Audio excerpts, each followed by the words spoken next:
Hi, everybody, from the HuskerHawkeye Midwest Security Lamination Studio. I'm Travis Justice, Dr. Rob Zadiska with me, and we have finally arrived. The Heroes game is here. This entire website has been devoted to this game, the Nebraska-Iowa game. We have a name of the game, we have a traveling trophy for the game, but I have to ask you, Doc, is this really a rivalry?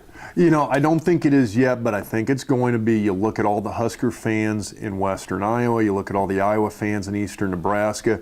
These people have been looking for this game for a long time, really looking forward to just having this game back on the schedule again.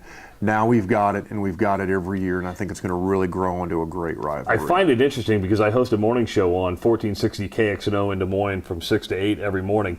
And there are a lot of Husker fans in central Iowa, whether it be Waukee, Des Moines, Ankeny. They've been calling my show. We're everywhere. You guys are everywhere. You know what? You're like fleas. You can't get rid of you. In this region, though, you know what? There's going to be a lot of fans from both teams crossing borders in this whole area, and I think that's why this is such a great game. And I thought it was such a great move for Nebraska into the Big Ten Conference. Even before the move, I kind of was pining to have a game like this on the schedule, at least maybe even every other year, 2 years on, 2 off, something like that, to at least get these two teams matched up. As both teams come into this weekend, it's going to be called Black Friday, not because of a shopping day, just because it's the black shirts and the Hawks wear black. I don't know. It's Black Friday. Let's just call it that way. But Nebraska comes into this game coming off a loss at Michigan where the Huskers did not look good. They looked downright bad. You know what? It was an embarrassing loss. Nobody looked like they showed up for this game. Offense, defense.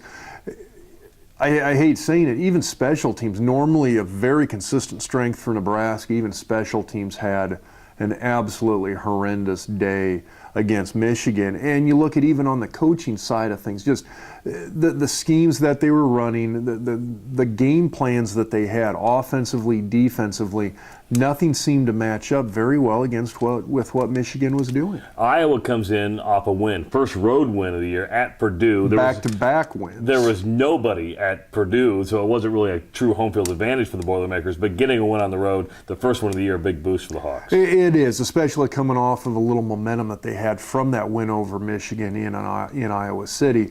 I think really helps them coming into this game. It's the first chance that they've had all year to string together 3 in a row, and I think that's something that they really want to do in order to finish this season strong. Of course, Nebraska has a hard time stopping mobile quarterbacks. Denard Robinson was one of them.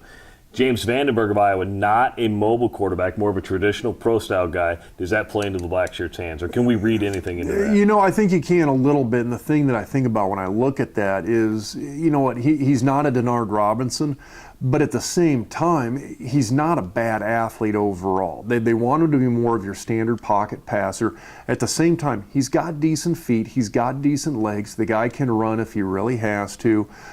I think Nebraska has to be careful about not falling into a trap, getting lulled to sleep with the fact thinking the guy's not going to run.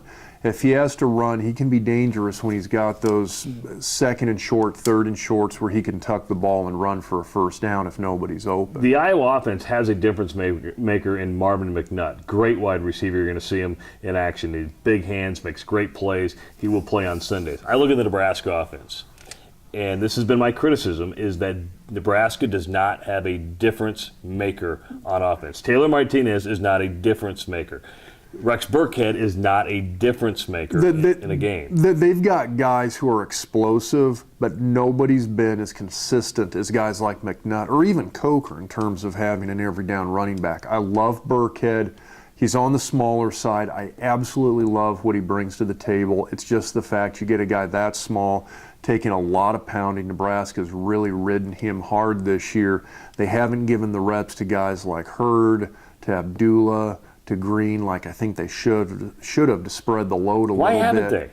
You know, I think they get into a little bit of a rut, so to speak. I think they really rely on what they trust, and right now, over the course of the season, it's been Burkhead.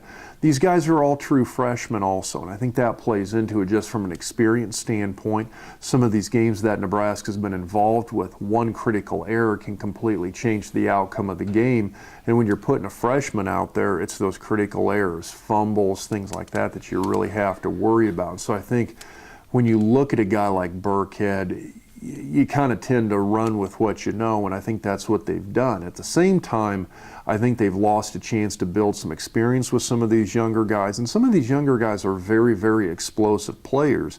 And so, like I said, Nebraska has the potential to be explosive on offense. None of these guys have the experience nor the consistency to step up like I think guys like Vandenberg and McNutt can. When you look at the defenses, Iowa's been at the bottom or near the bottom of almost every major statistical category. You could say that Norm Parker's defense is a bend but just don't break if you can get away with it.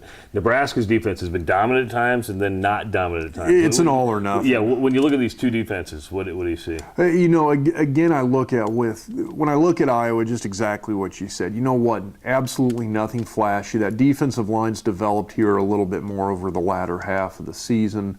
They had some huge holes to fill coming into this season. Again, though, you look at Nebraska, a little thin on the defensive front, several injuries that have really hampered them a lot over the last 3, 4, 5 weeks here.